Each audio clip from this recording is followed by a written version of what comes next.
And we're live from Albany, Georgia, during the early morning hours of Saturday, September 19th. And this is the third episode of the Midnight Blitz Scoreboard show, your weekly review of high school football action here in Southwest Georgia on the Southwest Georgia Network. I'm your host, Walter Johnson. A lot of things to unpack on this third week of high school football action here in Southwest or South Central Georgia,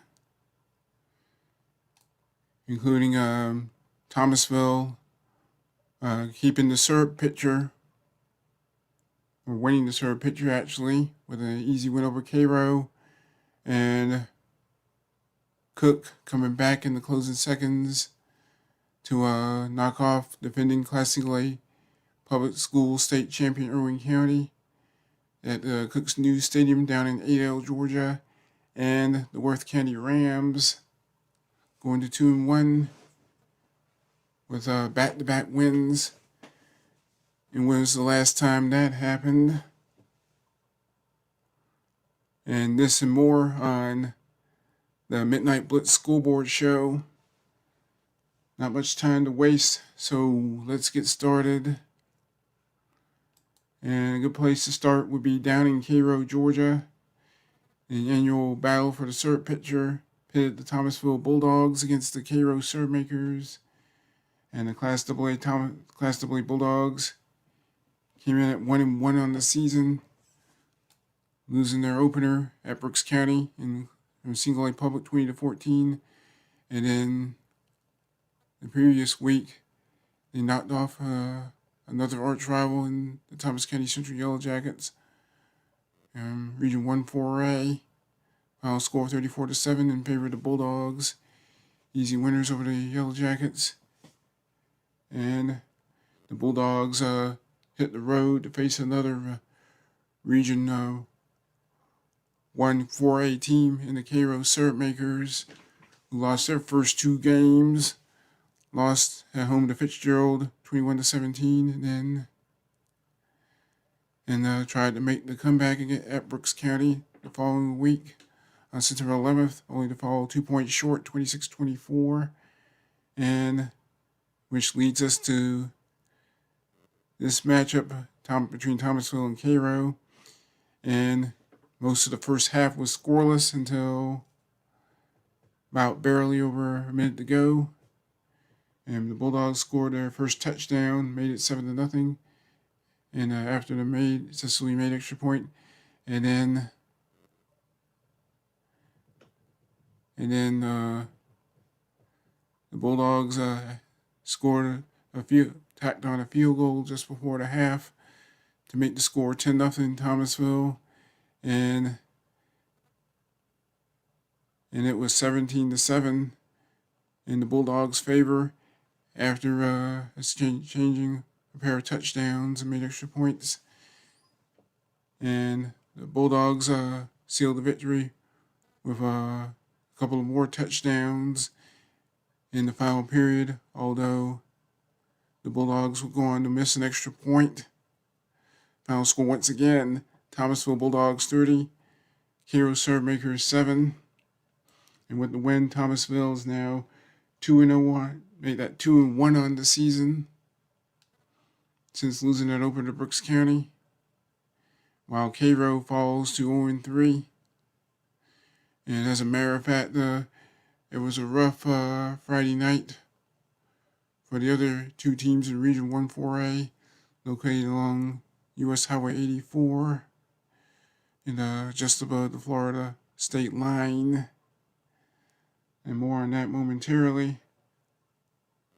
And another big game was just up the road in Adel, Georgia, with the Cook Hornets debuting their brand new stadium, Cook Memorial Stadium, taking on defending Class Single A state champion Irwin County. Irwin County's the defending state champion on the public school side. And Irwin County jumped out to a quick 14-0 lead. And that was in the second quarter. And then it was 20 nothing. And then it was 20 nothing later in the second quarter. However, and Irwin started making its comeback. Cook started making its comeback late in the first half, scoring a touchdown with just 1:19 to go. And Cook trailed Irwin County 20-7, and then late in the third quarter, with just barely over 3 minutes to go, the Hornets scored another touchdown on a punt return that made the score Irwin County 20 and Cook 14. And Cook added another game-winning touchdown with added a game-winning, and Irwin and Cook scored another touchdown late in a rushing touchdown, with just over 11 minutes to go, and successfully made it point after, made it 21-20 in Cook's favor. And Irwin had one last chance to try and win in the closing seconds, but unfortunately, Irwin couldn't get over the hump, and Cook pulled off the huge upset, 21-20. And the defending state champion, the defending Class Single A public school state champions, Irwin County, followed 0-2 on the season with a loss, and Cook, whose season opened with a 38-6 rout, a loss at Ware County just over a couple weeks ago on September 4th, and their record goes to 1-1 on the season. Big win for head coach Jamie Rogers and Irwin County.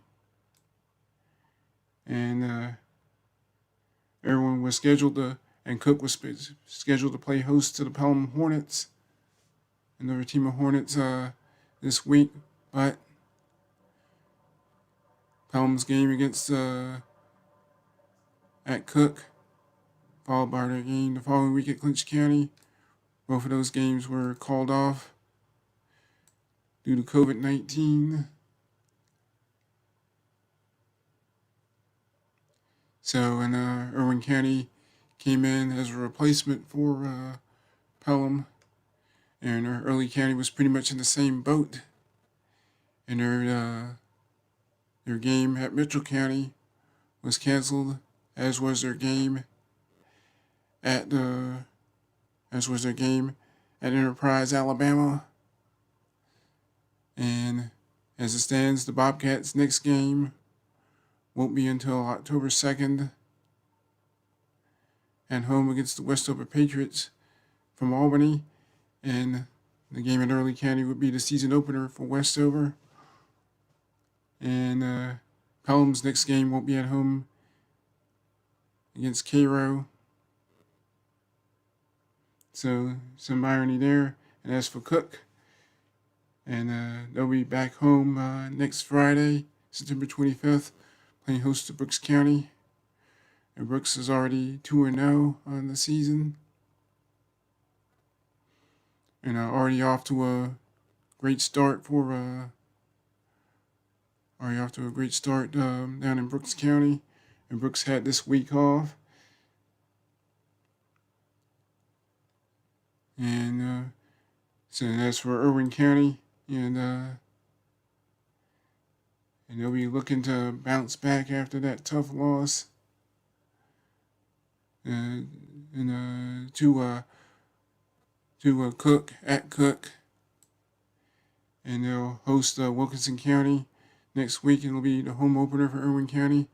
It's been kind of season kind of gotten off to a rough start for Irwin County, and then this year's been kind of rough, and then just weeks after winning the state championship last year over Marion County. At first since 1975. Head coach Buddy Nobles succumbed to cancer just a mere weeks after that state championship win, and then Casey Soliday's in head coach, and just as Irving County season was the kickoff in their game against Eagles Landing Christian in the battle of defending state champions within Class Single A. And Irving County was supposed to open the season against the defending Class Single A private school state champion Eagles Landing Christian Academy, or ELCA or ELCA, up in Henry County, right near Stockbridge, Georgia. But that game was canceled, and they opened against Fitzgerald, lost 21-6, and then they lose again 21-20 at Cook. So, and on top of that, their head coach Casey Soliday was tested positive for coronavirus, and also had the flu, came down with a flu. So it's really been rough. And then Irving County will try to notch win number 1 on the season against Wilkinson County next week. And one more big game to talk about briefly down in over in Sylvester, Georgia. The Worth County Rams came off that big come from behind win over Mitchell County down in Camilla last week, 34-30 the final score. And then that came after the Rams lost their season opener at Turner County. And then they came from behind to knock off Mitchell County down in Camilla. And they play host to the American Scepter Panthers out of Class AAA in a last-minute replacement contest. And the Rams notched their second win in a row as they knocked off the Panthers 21-7, Worth County 21, American Sumter 7. So Worth County on a roll, winning back-to-back games, and quite frankly, it's been quite a while since anyone has been able to say that the Worth County Rams have won back-to-back contests in consecutive weeks. And first-year head coach Philip Ironside has that team on a roll right now, whereas the back-to-back games. And Ironside came down to South Georgia from Hillgrove High School in the Metro Atlanta area, Powder Springs, Georgia, to be more specific. And he's turning that program around.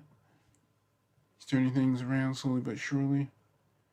You see, Irving County lost their opener at Turner County 35-21, and then came back from a 10-point deficit to win 34-30, and then the 21-7 victory for the Rams on this past night, Friday night, September 18th, over the American Sumter Panthers 21-7, and the Rams will shoot for their third straight win next week up in Macon, taking on Rutland.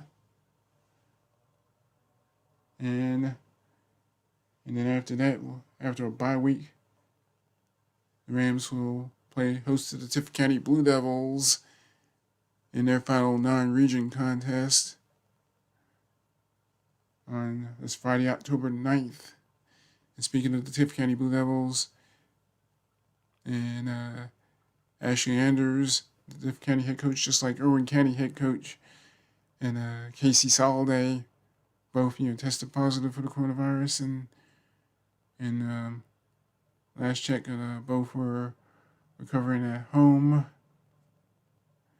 and hopefully they can make a full recovery and beat this. beat this virus. Now, moving on to some other scores for the week of September 18th, 2020. And started in Class 7A, and the Colquitt County Packers were finally able to take the field after their first two games against Marietta, the defending Class 7A state champions, as well as Brookwood out of Gwinnett County, Metro Atlanta, Georgia. Both of those games were canceled because of multiple positive tests for COVID-19 on the Colquitt County squad. And Colquitt County was finally able to play this week, and it was the Packers winning convincingly over the Banneker Trojans out of College Park, Georgia, another Metro Atlanta school. This is in the so-called Southern Crescent region of Metro Atlanta, 51-0 the final score.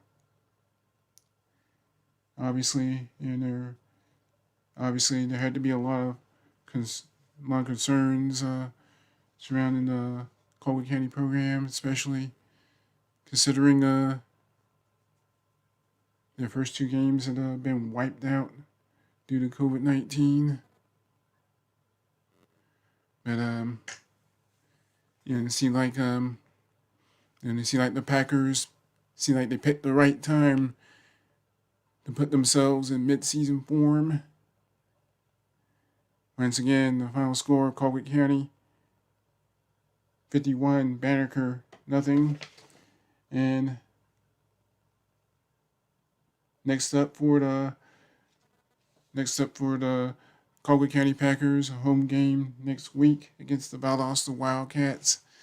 And the Wildcats needed a last-second field goal from Angel Martinez in their opener on September 4th to outlast Warner Robins 28-25.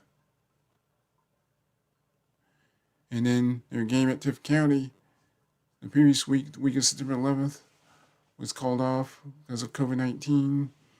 And not only was Tift County's game against Valdosta, which would have been the home opener for the Blue Devils, canceled, and their game at Thomas County Central was called off as well. And Tift County's next game will be home against Coffee. So hopefully Anders will be on the sidelines by then.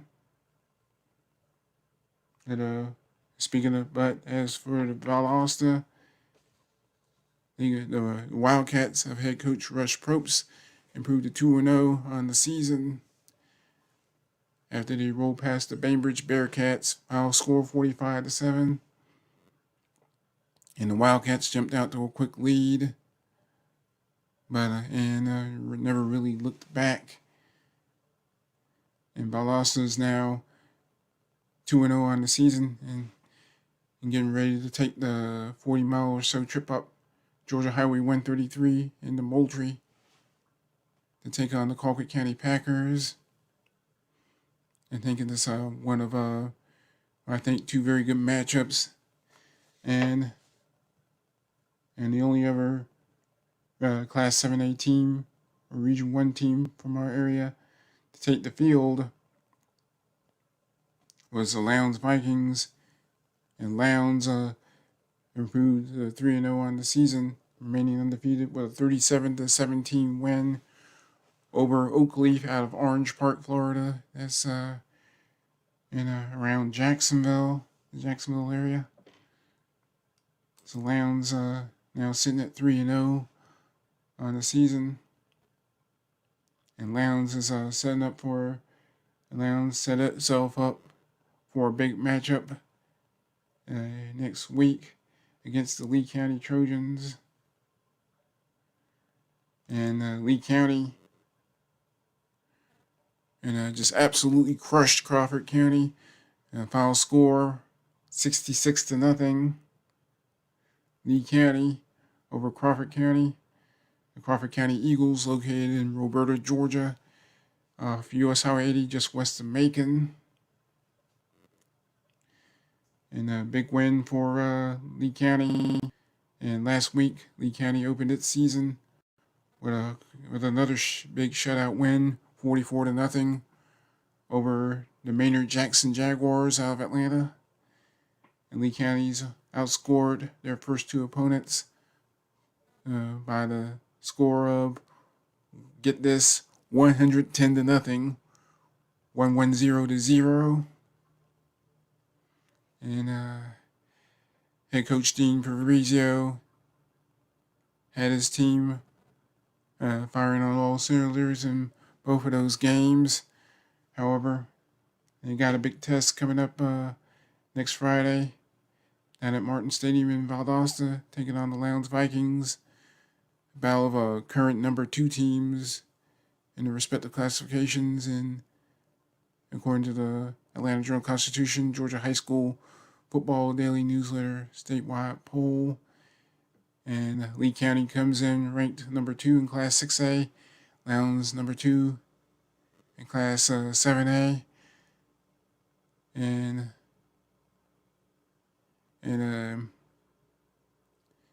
even as those teams are cooling off after those big wins, and thinking the talk about the hype of the game, I'm sure, is slowly but surely starting up. And Lowndes, in addition to their 37-17 win over Oakleaf of Florida, and got wins the previous week over Griffin, 45-6, and knocked off Archer in the Corky Tail Classic on Saturday, December 5th, 2 weeks ago, 35-21. So you got 3-0 Lowndes playing host to 2-0 Lee County Trojans against the Lowndes Vikings. I don't know about anyone else, especially those that are listening either live or later on replay as a podcast. But I think this could be one of the better games of this year, this first half of the regular season, and especially considering there have been so many games that have been postponed or canceled due to that dreaded coronavirus. And moving right along, some other scores. And the Thomas County Central Yellow Jackets, as I mentioned earlier, were to play host to the Tift County Blue Devils in their home opener. But because Tift County was quarantined due to COVID-19, and Coach Ashley Henderson, the Yellow Jackets, crossed the state line into Crawfordville, Florida, to take on the Wakulla War Eagles. And it was the War Eagles dropping the Yellow Jackets to 0-2 on the season with a 29-7 victory. And Thomas County Central falls 29-7 to Wakulla, Florida. Thomas County Central falls to 0-2 on the year. And the Yellow Jackets will go back on the road again next week, traveling all the way up to Barnesville, Georgia, to face Lamar County. And 3 weeks of the season in the books, and obviously it just doesn't look good for 3 teams in Region 1-4A located along US Highway 84. And the Bainbridge Bearcats now 0-2 after falling at Valdosta 45-7. And then Cairo 0-3 after getting crushed by Thomasville, Class AA Thomasville 30-7 in Thomas County Central, crossing the state line into Florida and coming back into Georgia with a 29-7 setback to Wakulla. So we got Bainbridge, Cairo, Thomas County Central combined 0-7, and then And keep in mind that the other three teams in Region 1 4A, all here in Albany, and the Doherty Trojans, Monroe Tornadoes, and Westover Patriots still have yet to take the field in 2020, as a matter of fact. And as a matter of fact, and just earlier in the week, the Doherty County school system and at their board meeting, it was on this past Monday, and gave the final okay to allow the football teams to resume practice. Hard to believe, in just under 2 weeks from this very recording, or this is being aired right now, or pre-recorded, if you will. Doherty, Monroe, and Westover, the big three GHSA schools here in Albany, will finally take the field to play their shortened season. And the thing is, when Doherty, Monroe, and Westover finally do take the field, the Bainbridges, Cairos, and Thomas County Centrals of the world will have already had some games under their belt. And then it might take a while for the Trojans, Tornadoes, and Patriots to shake off that rust, as it were. And then, but as for the Bainbridge Bearcats, Cairo Surmakers, Thomas County Central Yellow Jackets, and and it's been a rough go out of the gate for all three of those teams. But I think once they get to region play, I think playing such a tough schedule early, I think that will help them in the Bainbridge, believe it or not, and their season opening loss to Coffee on September 11th.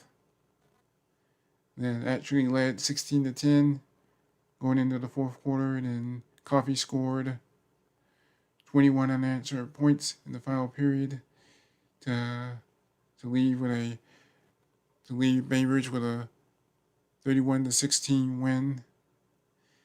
And against Valdosta, however, the Bearcats they were never really in the game against Valdosta, against the Wildcats, and it resulted in that tough loss. And seeing through 2 games, and Bainbridge has been outscored 76-23, Cairo 77-48, Thomas County Central 63-14. So I'm thinking though, like I said, those 3 teams will be, I think, despite their slow starts, despite not having won a game yet, I still think they have a shot at getting to the playoffs. I think wouldn't surprise me if those 3 teams battled for 3 of the 4 playoff spots out of Region 1 4A. And it'll be in a close battle between Doherty, Monroe, and Westover for that 4th and final playoff berth. Obviously, still a long way to go on that. And keeping things moving here, and some other scores from some other games in Alma, Georgia, Southeast Georgia, and it was Berrien losing to Bacon County, Bacon with a B, BACON, final score, Bacon County 42, Berrien 21, and Berrien opened its season with a win over Long County just over a couple weeks ago. This was on September 4th. And now Berrien has lost back-to-back games. Seen in Berrien looked and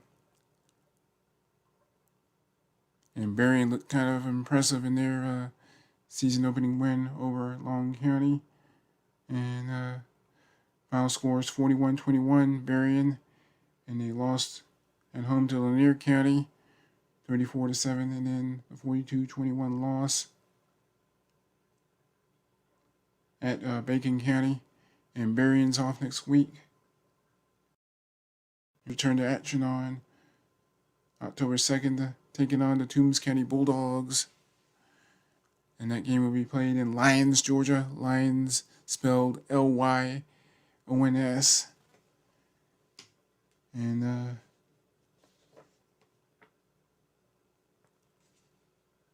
the Fitzgerald Purple Hurricanes, one of 5 teams that Berrien will play in the very tough Region 1AA, remained undefeated at 3-0 with a convincing 42-6 win over Turner County. And that game was played in Fitzgerald. And Fitzgerald, with the win, now goes to 3-0 on the season. And head coach Tucker Pruitt has the Purple Hurricanes off to a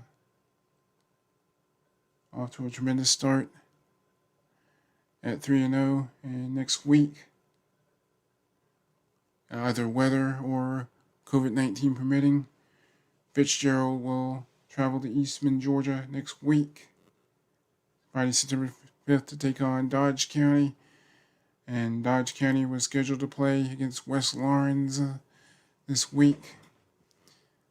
But Dodge County's game against West Laurens was canceled.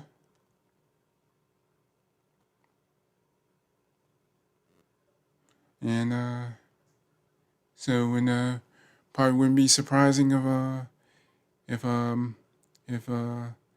health department told the entire Dodge County squad to self-isolate. And obviously that's a scary thought, but these are the times we're living in. These are the times we find ourselves in. So really not much anybody can do about it at this point. And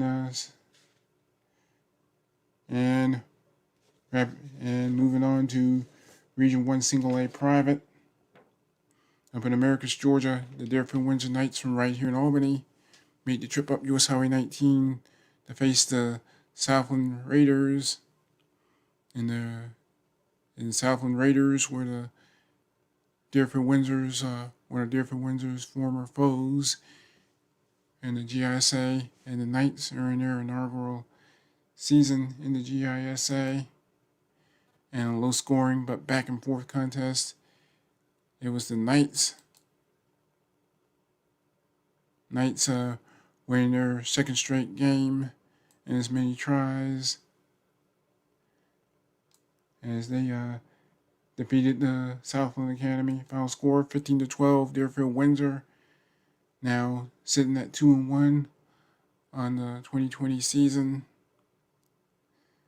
and seeing all 3 of Deerfield Windsor's games have been decided by 8 points or less, losing their inaugural game to Schley County 29-21 in a game that honestly, in my opinion, could have gone either way, either team. And in the end, I mean, Schley County managed to pull it out 29-21 over Deerfield Windsor at Webb Stadium. And then past week on September 11th, the Knights hit the road, traveling down to Colquitt, Georgia, and leaving with a 20-14 victory over the Miller County Pirates. And this past Friday night, last night, September 18th, the Knights scored a touchdown and made a 2-point conversion, coming back from a 12-7 deficit to win 15-12 over Southland Academy. And next week, The Knights will head up to Macon to wrap up their 3-game road swing, while also opening Region 1 Single A private school play against Tatnall Square.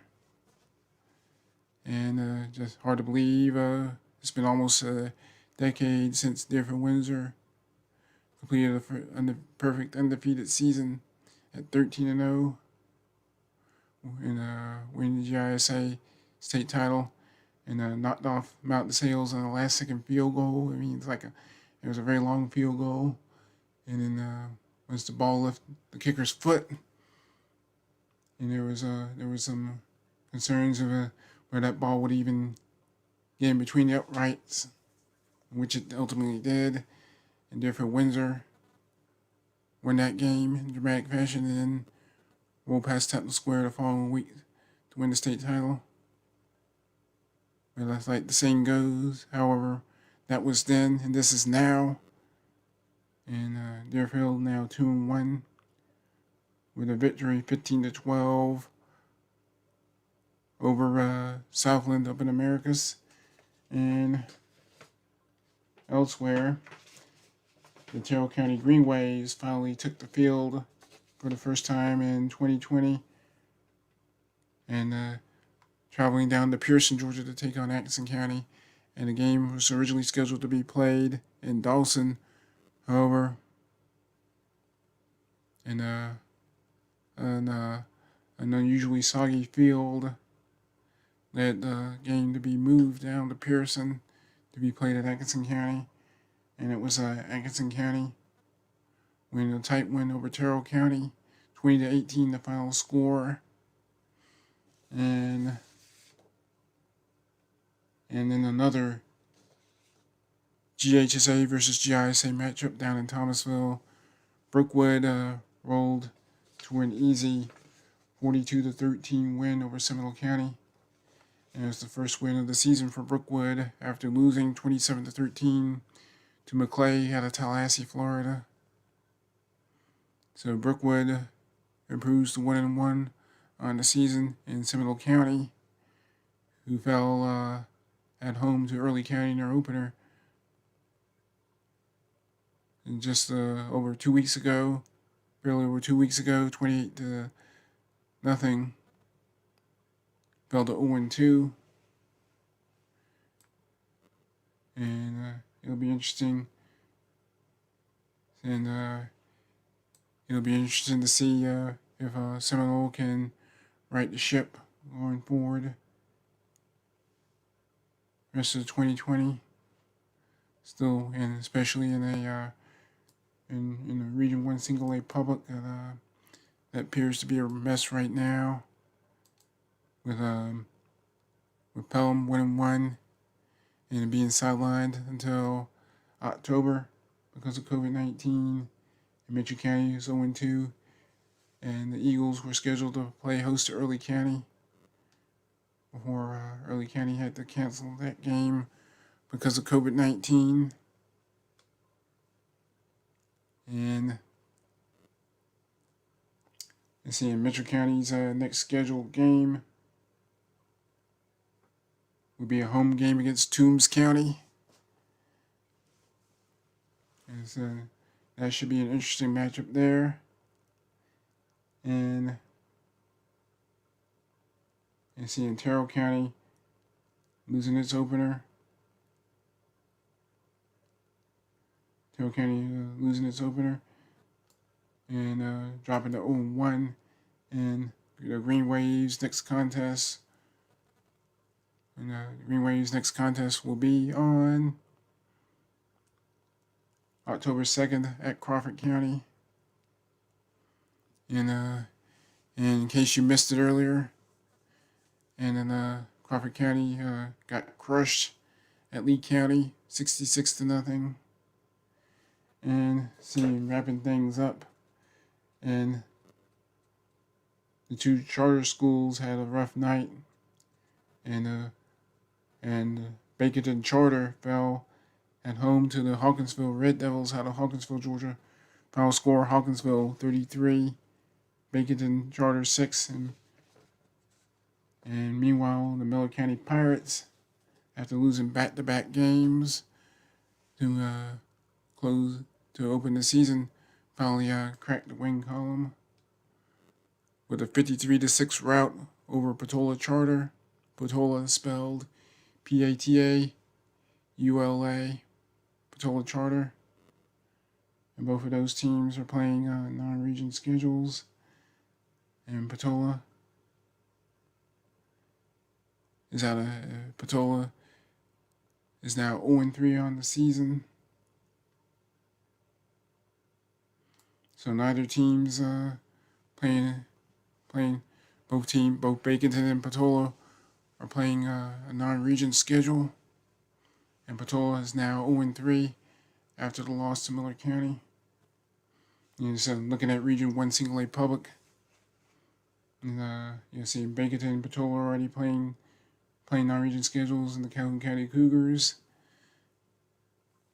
out of Edison, Georgia, decide to cancel their entire season rather than put the health and safety of the entire team at risk. So because of that,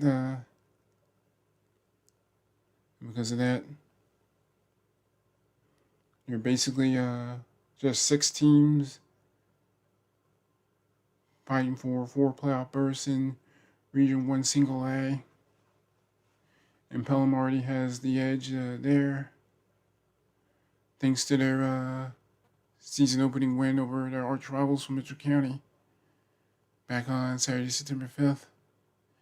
And a game that was played up in Camilla, instead of in Pelham, because of a wet field at Pelham. So Pelham, and as mentioned earlier, had their games had games at Cook as well as at Clinch County, both being canceled due to COVID-19. So you got Baconton, like I said, Baconton's out of the picture. Playing the non-region schedule, Patola Charter in that same boat, also playing outside of Region 1 Single A Public, and then Calhoun County canceling that season. So that leaves Miller County, Pelham, Randolph Clay. Check that. That leaves with 2 teams playing a non-region schedule and 1 canceling the season altogether. And because of COVID-19, that basically leaves Miller County, Mitchell County, Pelham, Randolph Clay, Seminole, and Terrell. It's just 6 teams fighting for 4 playoff berths.